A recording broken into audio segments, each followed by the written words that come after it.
여기 다른 나라들의 대입 시험 문제가 있습니다. 우리는 왜 수학이 즐거울 수 없을까? 박형주 교수는 평가 방식의 차이에서 원인을 찾아볼 수 있다고 말하는데요. 이 문제가 우리나라 현재 문제 같은 경우는 30개의 문제가 모두 독립된 문제입니다. 각각이 다 독립되어 있는데 프랑스의 문제 같은 경우는 큰 대문제가 있고 대문제 하에서 작은 소문제로 연관된 소문제로 갈라져 있어요. 앞에 문제를 해결하면 뒤에 문제를 해결하는 힌트가 되는 이런 식으로 이렇게 연결되어 있거든요. 그 학생들의 생각을 계속 생각의 방향을 오히려 문제가 제시해주는 그런 방식인데요. 이건 프랑스의 대입 시험 문제입니다. 대문제와 연계된 하위 문항들로 구성된 이 시험 문제는 하나의 수학적 원리를 심도 있게 탐구할 수 있도록 되어 있습니다. 시험 시간도 4시간이나 주어집니다. 우리나라는 지금 이 30개가 완전히 독립된 그냥 30개의 문제입니다. 다시 말하면 생각의 연결이 지금 이루어지기 힘든 그런 구조이죠.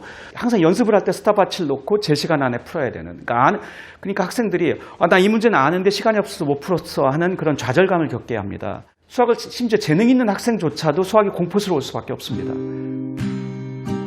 우려되는 점은 실패와 좌절을 반복적으로 경험하게 하는 지금의 평가 방식에선 수학을 잘하는 아이들조차 불안함을 느끼게 되고 수학을 싫어하게 된다는 겁니다.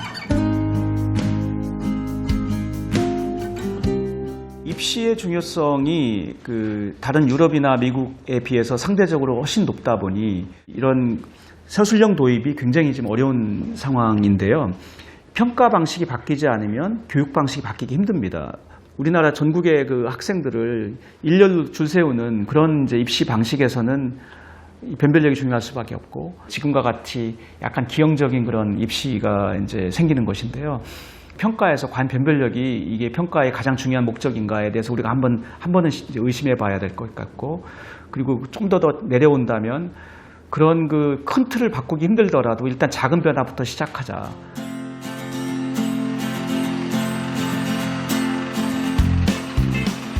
그렇다면 수학 불안 문제는 어떻게 해결할 수 있을까요? 단국대 수학교육과 연구팀과 함께 수학 불안이 높은 학생들을 대상으로 4일간의 캠프를 마련했습니다. 저는 여러분들하고 수학 불안 캠프를 같이 진행하게 될 캠프직의 김현주입니다.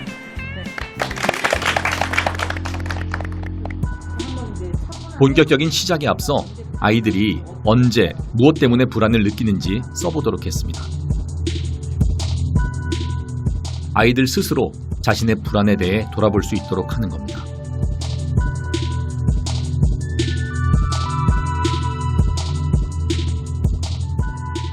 이렇게 시작된 캠프는 앞으로 10차시 동안 4단계로 진행될 예정입니다. 먼저 불안의 원인을 진단하는 단계, 다양한 문제풀이를 통해 수학의 즐거움을 깨닫도록 하는 심리적, 수학적 처치 단계, 마지막으로 교사의 피드백 단계입니다. 자기 자신을 되돌아보면서 좀 뭐가 문제인지 한번 써보고 과연 이게 내가 극복하지 못할 건가? 그게 아니라 얼마든지 극복할 수 있다. 그럼 우리 남학생부터 앞에 나가서 애들하고 한번 공유해보는 시간을 갖도록 하겠습니다. 저는 어려운 문제가 쓰여진 종이를 보게 되는 게 불안해집니다. 어떻게 불안해지냐면은 눈앞이 되게 어두워지고 눈 감은 것 마냥. 그리고 그냥 종이를 보잖아요. 그냥 확 덮어요. 그냥 몰라 이거 못하겠다 이러고.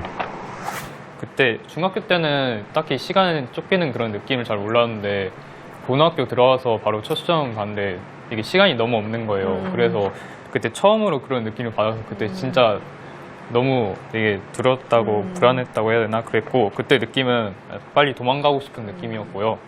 고1 중간고사 때 제가 수학 시험을 풀 때 그때도 불안했었거든요. 근데 다 풀고 제 손을 보니까 엄지손톱에 완전 피가 나 있는 거예요. 저도 모르게 너무 불안해가지고 막 뜯었었나 봐요. 그래서 그런 경우도 있었고.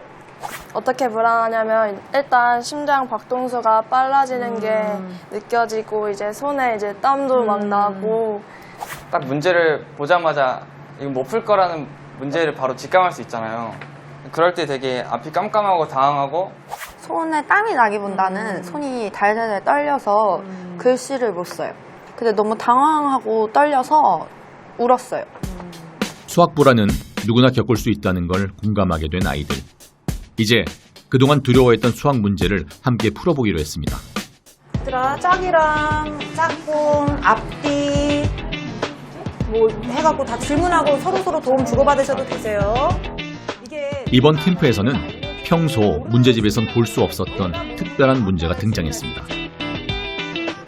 시간에 막 촉박해서 풀 필요는 없어요. 잠깐만 40% 이상 거면 40원 게다가 쿠키 한 개씩 판 건데 100원에서 40%를 인하는 거니까. 60원인가? 그렇죠. 아 근데 있잖아. 이거 식 이렇게 세우는 거 맞아? 아니 이게 아니지. 그러니까 리터당 가격이 X1이라는 거잖아. 6.15 곱하기 X 플러스 120을 해야지 7.40원. 아, 너 슈크림 다 풀었어? 풀었는데 응. 풀었는데 이상해 나. 나도 이상해. 안 이상한 애가 어딨어. 다 분수 나와 막. 교과서가 얘네는 다 이런 거밖에 없어. 그러니까 약간 좀 우리가 일상에서 접할 수 있는 실생활 문제를 수학적 개념으로 풀어보는 시간을 가졌는데요.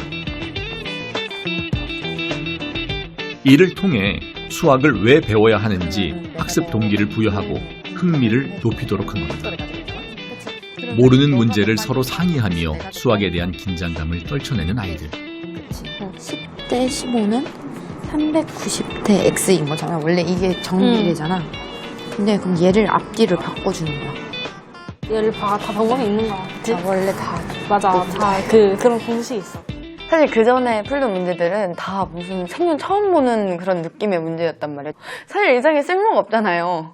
근데 이번에 푼 문제를 보니까 인터넷 회신 속도를 보는 것도 그렇고 제가 하다못해 빵을 만들 때도 수학을 쓰더라고요. 선생님께서 주신 문제는 좀 일상생활에서 미지수를 정해놓고 이렇게 또 이것도 방정식처럼 풀 수 있는 게 있으니까 아 이런 것도 있구나. 되게 어려운 문제만 하다가 이렇게 쉽게 수학에 접근할 수 있는 문제 하니까 약간 마음이 편해지는 것 같아요.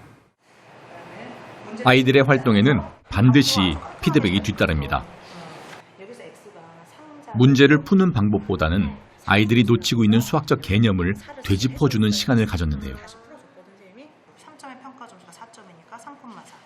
조건을 찾아서 풀어야겠다. 이거 정말 굿솔루션이야. 이게 수학 읽는 방법인데 뭐 스스로 알고 있는 것 같고.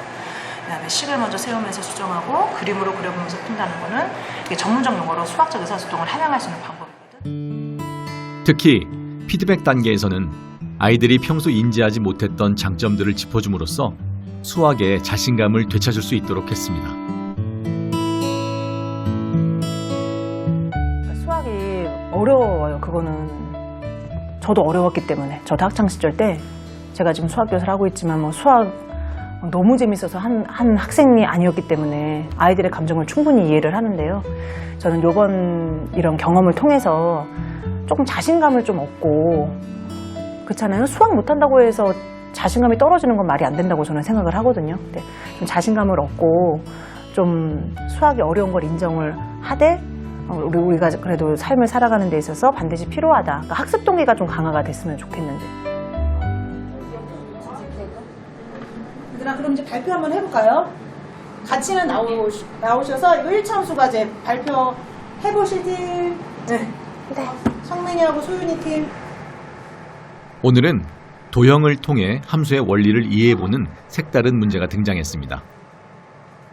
x는 1일 때 y는 6, x는 2일 때 y는 11, x는 3일 때 y는 16으로 하나씩 이제 입력값과 출력값이 하나당 하나씩 대응하기 때문에 함수라고 할 수 있고요. 그러니까 x값의 증가량분의 y값의 증가량이 항상 뭐로 일정하나요? 5요. 네, 5 맞아요. 네. 잘하셨습니다. 박수.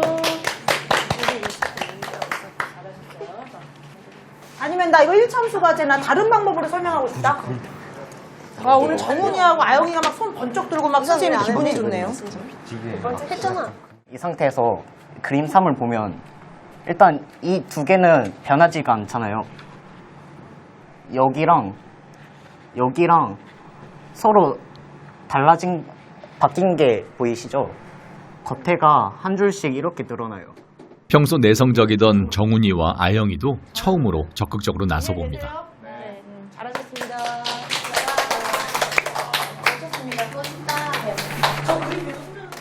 사실은 수학도 이 아이들은 싫어하는 아이들일 거고, 그 다음에 수학 성취도 낮은 아이들일 거고 하니까 분명 결과 측면에서는 안 좋을 줄 알았어요. 과연 이렇게 저희가 끝낼 수 있을까, 그런 힘든 부분도 있었는데 차츰차츰 아이들이 이제 그걸 자기 걸로 만들어가는 과정 중에 자신감도 생기고, 이제 마지막 마무리로 뭐 캠프가 어땠고 감정을 이제 표현을 하는 시간을 갖는데, 그동안 수학에 대한 아이들의 불안은 얼마나 감소됐을까요? 자신들의 변화된 감정을 다양한 그래프로 표현해 봅니다. 전에 캠프를 하기 전에는 완전 음수였는데 이제 양수로 돌아서 수학에 대한 저의 호감을 나타내봤고요. 그리고 2번은 그냥 원의 방정식을 하나 그려봤는데요. 이게 의미하는 게 그냥 저희가 앞으로 수학 시험 볼 때 다 동그라미 채점하자는 의미로 간단하게 하나 그려봤어요. 엄청 떨렸다는 그걸 빨간색으로 약간 심장이 박동. 그래서 빨간색이었다 이제 주황색으로 되고. 근데 왠지 2학기가 되고 시험을 또 다시 보면 또 수학 불안 정도가 올라갈 것 같아서, 그래서 다시 수학 불안 정도가 올라가면 수학 캠프를 다시 떠올리겠다라는 의미입니다.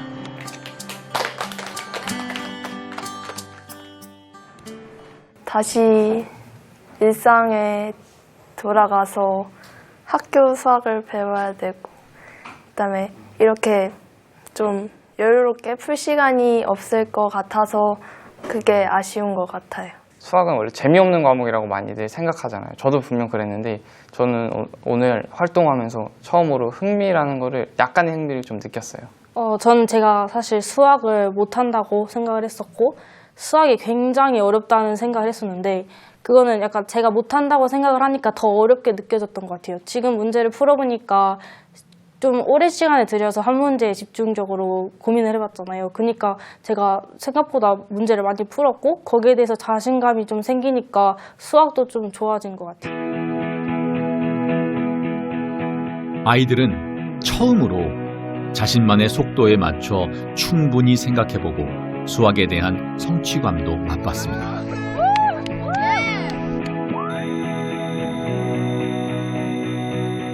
사점대에 이르렀던 아이들의 높은 불안도는 캠프 이후 감소한 것으로 나타났습니다. 또한 인지적 성취 면에서도 발전된 모습을 보였습니다. 내가 다녔던 중고등학교는, 특히 고등학교는 처음 시간부터 끝까지 문제만 풀다 끝났는데, 이제 교사들이 심리적 측면도 같이 봐야 된다는 거죠. 아이들이 그냥 수학이 그냥 그렇게 무지무지하게 어려운 게 아니고, 내 단계에서 다음 단계로 갈 때 좀 내가 갈 수 있는 것들이 자주 기회가 주어졌으면 좋겠습니다. 그런 방법을 지향코자 합니다.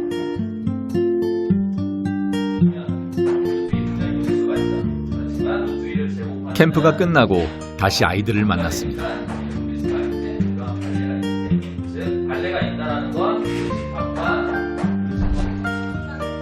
과거에는 왜 수학을 공부해야 하는지 별 흥미를 느끼지 못했던 아영이.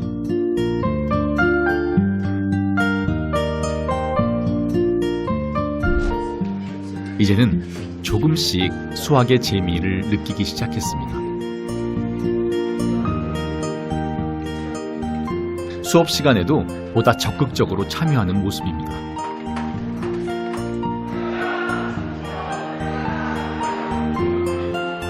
아이들은 정답을 맞히고 좋은 점수를 받는 것만이 수학의 전부가 아니라는 것을 깨달았습니다.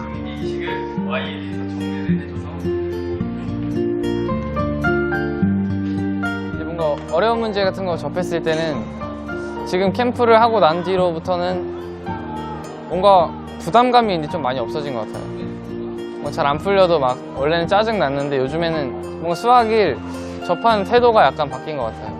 수업 시간에 자신감도 좀 생겼고 불안도 한 90이었다면 지금은 한 75 정도?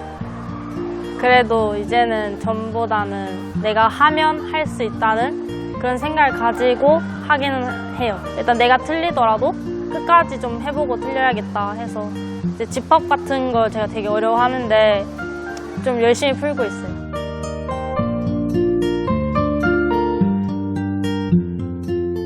아이들이 생각할 기회를 갖고 수학의 의미와 재미를 발견하는 것.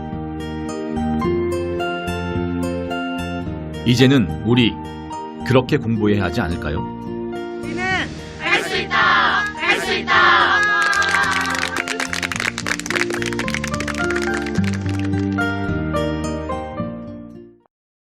좋은 선생님이 좀 되고 싶습니다. 때로는 장난도 많이 치면서 존경받는 그런 선생님이 되었으면 좋겠습니다. 아이들과 함께 할 수 있는, 아이들과 멀어지지 않는 그런 교사가 되고 싶습니다.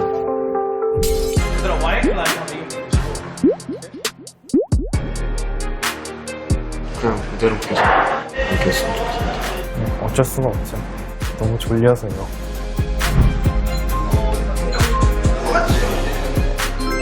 아무 반응이 없으면 이게 지금 방전 효과가 일어난다.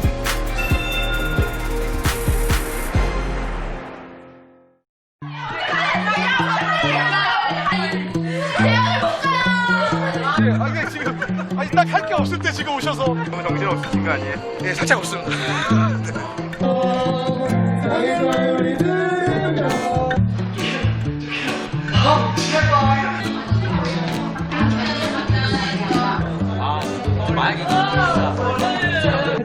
네.